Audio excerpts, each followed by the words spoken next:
Hello friend, welcome to my YouTube channel. कैसे हैं आप लोग? जैसे भी होंगे आप लोग अच्छे होंगे। जैसा कि मुझे बहुत ही मैंने ये ध्यान में रखते हुए बोर्ड पेपर के अंतर्गत ये पेपर बनाया है, यही पेपर बिल्कुल सेम टू सेम आपके एग्ज़ाम में आने वाला है। तो चलिए हम लोग शुरू करते हैं। अगर आपको पसंद आए तो वीडियो को लाइक शेयर कमेंट ज़रूर कीजिए, क्योंकि आपका सब्सक्राइब लाइक शेयर यही हम लोगों का मनोबल बढ़ाता है। चलिए फिर वीडियो को स्टार्ट करते हैं। पहला हमारा खंड का में आता है, सरस्वती पत्रिका के प्रथम संपादक कौन है? तो सरस्वती पत्रिका के प्रथम संपादक हमारे श्याम सुंदर दास हैं। कौन है? श्याम सुंदर दास। ये क्लास 12 का हिंदी का पेपर है, ध्यान देना आप सब लोग। हिंदी का प्रथम मौलिक उपन्यास क्या है? तो हिंदी का प्रथम मौलिक उपन्यास है परीक्षा गुरु। क्या भूलूं क्या याद करूं की रचना विधा है? तो ये है हमारा आत्मकथा। अब आ जाता है स्कंदगुप्त नाटक के लेखक कौन है? तो ये है जयशंकर प्रसाद। निंदा रस निबंध के रचनाकार कौन है? इसके निबंध के रचनाकार हैं हमारे हरिशंकर परसाई।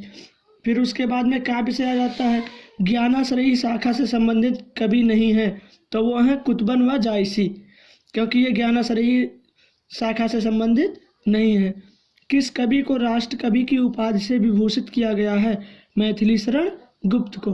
अभी मैं आप लोगों को ये भी बताऊंगा कि किस प्रकार आपको बोर्ड कॉपी लिखना है ताकि आपका मार्क बहुत बढ़िया रहे। तो चलिए फिर उसे अभी लास्ट में बताते हैं, पहले इसे देख लेते हैं। अज्ञे ने तार सप्तक का प्रकाशन कब किया? तो वो है प्रकाशन वर्ष है सन 1943 ईस्वी में उन्होंने किया था। अब आ जाता है हमारा अगला क्वेश्चन, भारत भारती की रचना विधा है। तो ये है हमारा काव्य। हरी घास पर क्षणभर कीर्ति निम्नलिखित में से किसकी है? तो ये है अज्ञे की। किसकी है? अज्ञे की। वेरी वेरी इंपॉर्टेंट ये आ सकता है। अब आ जाता है, जैसे आप लोगों को ये ध्यान रखना है कि इसे खंड का पहले लिखना है। जैसे हम बता रहे हैं इधर आप लोगों को पहले प्रश्नोत्तर नंबर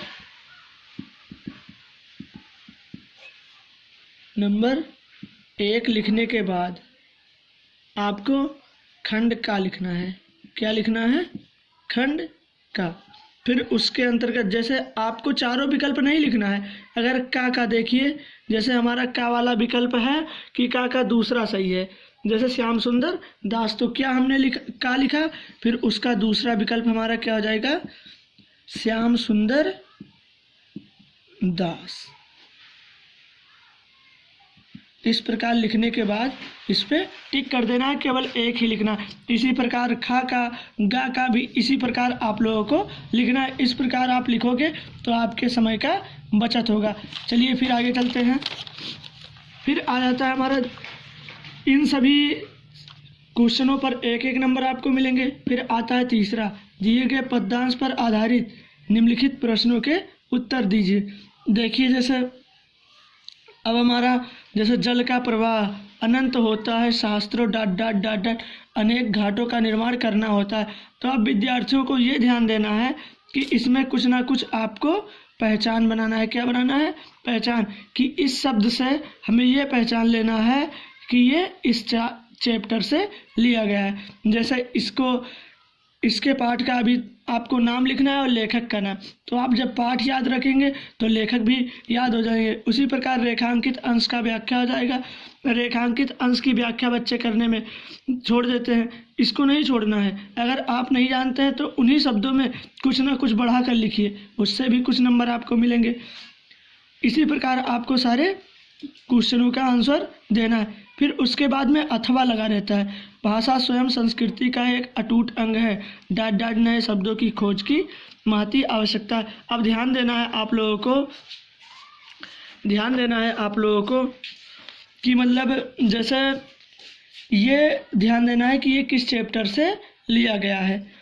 देखिए फिर इसमें आता है उपयुक्त गद्यांश के पाठ और लेखक का नाम बताइए। तो आपको जब पता है कि ये इस पाठ से है तो इसके पाठ और लेखक का भी नाम आपको पता चल जाएगा। इसके लिए आपको 10 नंबर मिलेंगे। अब आ जाता है हमारा, दिए गए पद्यांश पर आधारित निम्नलिखित प्रश्नों के उत्तर दीजिए। लज्जाशील पथिक महिला जो कहीं दृष्टि आए डाट डाट तप्त भूतांगना को। इस प्रकार हमारा ये, अब इसको ध्यान देना है, पद्यांश को भी आपको ध्यान देना है और इसके भी 10 नंबर आपको मिलेंगे। जैसा कि अब इसी से संबंधित आपको ये प्रश्न दे रहा है, आप लोग ध्यान दीजिए, बिल्कुल सेम टू सेम यही पेपर बोर्ड पेपर में आएगा, इसलिए आप लोग ध्यान दीजिए कि ज़्यादा से ज़्यादा आप लोग प्रैक्टिस कीजिए। फिर उसके बाद में आता है अथवा चांदनी रात का प्रथम पहर, चांदनी रात का प्रथम पहर डाट डाट मंद मंद मको पर वैभव स्वप्न सघन, मंथर मंथर डाट डाट पलकों पर वैभव स्वप्न सघन। अब इसको आपको ध्यान रखना है कि ये किस चैप्टर से लिया गया है, लेकिन ये भी बहुत इम्पोर्टेंट है, आपको ये भी ध्यान रखना है और मैं ये गारंटी ले रहा हूँ कि 100 में से 95% आपका यही पेपर बोर्ड पेपर में आएगा। इसलिए आप लोग मेहनत करके पढ़िए और इसे ध्यान में रखिए। अब इसके अंतर्गत शीर्षक और कवि का नाम पूछ रहा है, तो आपको पाठ का नाम और कवि का नाम बताना है। फिर इसी में से संबंधित ये प्रश्न भी पूछ रहा है, अगर आप ये कर रहे हैं तो आपको इसका भी 10 नंबर मिलेगा। अब आ जाता है हमारा 5वां प्रश्न, निम्नलिखित में से किसी एक लेखक का साहित्यिक परिचय देते हुए उनके रचनाओं का उल्लेख कीजिए। अब ध्यान देना है, इसमें ये तीनों बहुत इम्पोर्टेंट है, ये तीनों बहुत इम्पोर्टेंट है, यानी तीनों में अगर आप लोग याद कर लेते हैं तो आपका बिल्कुल फिक्स है कि आपका नंबर बहुत अच्छा आएगा। जैसा कि अब जैसे आप जीवन परिचय लिख रहे हैं तो केवल अगर जीवन परिचय लिखेंगे तो आपको 3 नंबर मिलेंगे, अगर उनकी रचनाओं को भी आप लिख रहे हैं तो आपको 5 नंबर पूरा मिलेगा। इसलिए जिस लेखक का जीवन परिचय याद करना, उसका रचना भी याद कर लेना। अब आ जाता है हमारा इसी के अंतर्गत खा प्रश्न, निम्नलिखित में से किसी एक कवि का साहित्यिक परिचय देते हुए उनकी प्रमुख कृतियों का उल्लेख कीजिए। अब इसमें भी कवि का है, यानी इसमें भी आप लोगों को जीवन परिचय देना है तथा उनकी कृतियों को भी लिखना है। अगर आप जीवन परिचय केवल लिखेंगे तो 3 नंबर पाएंगे और अगर कृति को भी उनके लिखोगे तो आपको पूरा 5 नंबर मिलेगा। अब इसके बाद में आता है हमारा 6वां, पंचलाइट अथवा बहादुर कहानी के उद्देश्य पर प्रकाश डालिए, या फिर आप इन दोनों में से किसी एक कहानी को लिखिए। अपने शब्दों में लिखना है और शब्दों की सीमा होनी चाहिए कम से कम 80 शब्द होने बहुत ही अनिवार्य है। आप लोग इसलिए ध्यान से पढ़िए, पंचलाइट अथवा बहादुर यानी दोनों में से केवल एक का लिखना है, बस दोनों नहीं लिखना है, वरना आप लोग दोनों लिखें। फिर उसके बाद में अथवा लगा रहता है, पंचलाइट अथवा ध्रुव यात्रा कहानी की कथा वस्तु लिखिए, या फिर देखिए ये बहुत इंपॉर्टेंट है, ये दोनों में आया है, इसलिए आप लोग पंचलाइट को ज़्यादा से ज़्यादा ध्यान दीजिए। मेरे कहने का मतलब है कि बाकी इन सबको भी पढ़िए। अब आ जाता है स्वपठित खंड काव्य पर आधारित एक प्रश्न का उत्तर दीजिए। अब ध्यान देना है आप लोगों को, सभी लोगों के जिला वाइज स्वपठित खंड काव्य होते हैं। तो त्यागपथी जैसे मैंने एक लिया है, त्यागपथी खंड काव्य की कथा वस्तु संक्षेप में लिखिए, अथवा त्यागपथी खंड काव्य के आधार पर हर्षवर्धन का चरित्र चित्रण कीजिए। यानी त्यागपथी खंड काव्य जो है उसकी कथा अपने शब्दों में लिखिए, या फिर उसके जो नायक हैं हर्षवर्धन, उनके बारे में आपको अपने शब्दों में लिखना है। ये बहुत इम्पोर्टेंट है, आप लोग ये ध्यान में रखिए। अब आ जाता है हमारा खंड खा।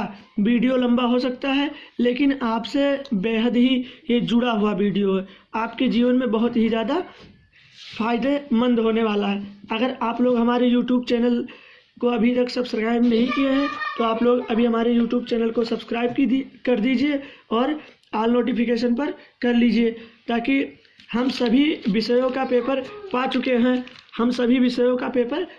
यानी हमारे पास सभी विषयों का पेपर है। आप लोग हमारे YouTube चैनल से जुड़े रहेंगे तो आपको सारे सब्जेक्ट के पेपर मिल जाएंगे, इसलिए आप लोग हमारे चैनल को सब्सक्राइब ज़रूर कर लीजिए।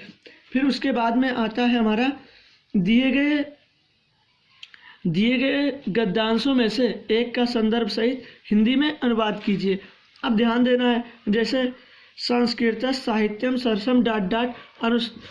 अनुशीलनेन सज्जयंत अथवा अतीत प्रथम कल्पे जना एवं नो रोचते इत्यावचनम। अब ध्यान देना है आप लोगों को, ये दोनों बहुत इंपॉर्टेंट है, वेरी वेरी इंपॉर्टेंट, इसलिए आप लोग इस दोनों का अर्थ याद कर लीजिए, अनुवाद याद कर लीजिए और संदर्भ भी याद कर लीजिए। इसके आपको अगर आप केवल संदर्भ लिख रहे हैं तो 2 नंबर मिलेंगे, अगर अनुवाद भी लिख रहे हैं तो 7 नंबर मिलेंगे। अब इसके बाद में ये हमारा गद्यांश हो गया। इसके बाद में दिए गए श्लोक में से किसी एक का ससंदर्भ सहित हिंदी में अनुवाद कीजिए। अब ध्यान देना है, ये तो हमारा गद्यांश था, अब हमें श्लोक दे रहा है, श्लोक का भी हमें जैसे संदर्भ और अनुवाद लिखना है। जैसे सुखार्थिनो कुतो विद्या वा त्यजते सुखम अथवा विद्या विवादाय धर्म मदाय दानाय च रक्षणाय। 100 में से 100% में कह रहा हूँ कि यही आएगा, 100 में से 100% में बोल रहा हूँ कि केवल यही पेपर आएगा। अगर आप लोग हमारे इस YouTube चैनल से जुड़े हैं और अगर ये देख रहे हैं तो, और इन्हीं सबको याद कर लीजिए। आपका ध्यान दीजिए, इसके अंतर्गत हमारा ये होता है कि हिंदी में राइटिंग देखा जाता है, तो इसलिए आप लोग राइटिंग पर ज़्यादा विशेष ध्यान दीजिए। निम्नलिखित मुहावरों एवं लोकोक्तियों में से किसी एक का अर्थ निकालकर वाक्य प्रयोग कीजिए। यानी अंधे की लाठी, या फिर अपना उल्लू सीधा करना, अधजल गगरी छलकत जाए, एक पंथ 2 काज। अब इन चारों का सभी लोग लिख देते हैं, लेकिन चारों का नहीं लिखना है। अगर आप चारों लिख रहे हैं तभी भी आपको 1 ही नंबर मिलेगा, और अगर 2 नंबर मिलेगा, और अगर 1 लिख रहे हैं तब भी 2 नंबर ही मिलेगा। इसलिए आप लोग 1 ही लिखिए, उसका पहले अर्थ लिख दीजिए, फिर उसके बाद में उसी को अपने वाक्य में प्रयोग कर दीजिए। अब आ जाता है निम्नलिखित शब्दों के संधि विच्छेद के सही विकल्प का चयन कीजिए। तो रमेशा का संधि विच्छेद, अब इसलिए आप लोग अपने मन से करके हमें कमेंट में बताइए। जैसे रमेश का क्या होता है, स्वागतम का संधि विच्छेद क्या होता है, तो इसे आपको बताना है। बाकी स्वागतम का होता है सूधन आगतम होता है। महर्षि शब्द का संधि विच्छेद क्या है, तो महाधन ऋषि, यही होता है महर्षि। निम्नलिखित शब्दों की विभक्ति और वचन के अनुसार चयन कीजिए। आत्मनों में विभक्ति एवं वचन है, तो आप लोगों को ध्यान देना है, इसका वचन आपको और विभक्ति याद होना चाहिए। 1-1 नंबर इसमें भी मिलेंगे। नामने में विभक्ति एवं वचन है, इसको भी आप लोगों को ध्यान देना है। अब निम्नलिखित शब्द युग्मों का सही अर्थ चयन करके लिखिए। पुरुष और परुष, तो इसका क्या अर्थ होता है, आप लोगों को ध्यान देना है कि इसका भी अर्थ लिखना होता है, इसलिए आप लोग इसे भी ध्यान से देख लीजिए। अंबुज और अम्बुद, इसका अर्थ क्या होता है, इसे भी आप लोग ध्यान से देखिए। अब आ जाता है हमारा निम्नलिखित शब्दों में से किसी एक शब्द के 2 अर्थ लिखिए। अंबर का जैसे आकाश और गगन हो जाएगा। इसी प्रकार आपको 2 अर्थ लिखने हैं। निम्नलिखित वाक्यांशों के लिए एक शब्द का चयन करके लिखिए जिसे कोई जीत ही ना सके, तो वो क्या हो जाएगा, अजय। क्या हो जाएगा, अजय। उपकार को मानने वाला कृतज्ञ होता है।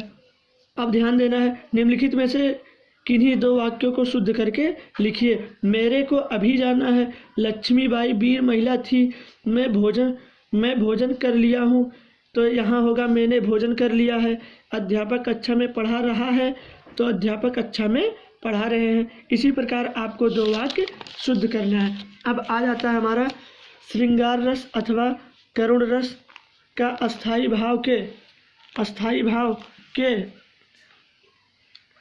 भाव के साथ उसकी परिभाषा उदाहरण सहित लिखिए। तो यानी श्रृंगार रस अथवा करुण रस आपका बहुत इंपॉर्टेंट है, इसलिए आप लोग इसको ध्यान रखिए और इसका परिभाषा और उदाहरण दोनों याद कर लीजिए। वीडियो लंबा हो सकता है लेकिन आपके जीवन से बहुत रिलेटेड है, इसलिए आप लोग हमारे YouTube चैनल को सब्सक्राइब कर लीजिए ताकि आपको सारे पेपर मिल जाए, आप अच्छे से अच्छे मार्क प्राप्त कर सकें, 95% आप मार्क प्राप्त कर सकें। आ जाता है अब उपमा अथवा उत्प्रेक्षा अलंकार का लक्षण उदाहरण सहित लिखिए। ये भी हमारा 2 नंबर का आता है। चौपाई अथवा सोरठा छंद का लक्षण एवं उदाहरण लिखिए, ये भी आता है हमारा 2 नंबर का। इन सबको ध्यान दे लेना है आपको। अब आ जाता है हमारा लिपिक पद हेतु। हिंदी में प्रपत्र शैली में एक आवेदन पत्र लिखिए अथवा अपने क्षेत्र में प्रदूषण से उत्पन्न स्थिति का वर्णन करते हुए किसी दैनिक समाचार पत्र के संपादक को पत्र लिखिए। ये वेरी इम्पोर्टेंट है, आप लोगों को ये ध्यान रखना, ये बहुत इम्पोर्टेंट है। अब इसके बाद में आता है निम्नलिखित विषयों में से किसी एक पर अपनी भाषा शैली में निबंध लिखिए। विज्ञान वरदान या अभिशाप, ये भी हमारा वेरी इम्पोर्टेंट है। जीवन में खेल कूद की आवश्यकता, ये भी इम्पोर्टेंट है। भारत में जनसंख्या वृद्धि यानी वेरी इम्पोर्टेंट है। मानव जीवन में वनों की उपयोगिता, ये भी वेरी इम्पोर्टेंट है। पर्यावरण प्रदूषण समस्या एवं समाधान, ये भी वेरी इम्पोर्टेंट है। आप लोग अगर यही इतना पढ़ लेते हैं और अगर सुंदर लिखावट है आप लोगों की, तो आप लोगों को 90 से 95 नंबर और 100 नंबर के करीब मिल जाएंगे। बिल्कुल यही पेपर 16 फरवरी को आपको दिया जाएगा। इसलिए हम अगर पसंद आया हो तो हमारे वीडियो को लाइक शेयर कमेंट ज़रूर कीजिए और हमारे यूट्यूब चैनल से जुड़ जाइए ताकि आप लोगों को सारे पेपर आसानी से मिल जाएं और आप लोग अच्छे से अच्छा मार्क प्राप्त कर सकें। मैं विनय कसोदन इन्हीं शब्दों के साथ जय हिंद जय भारत।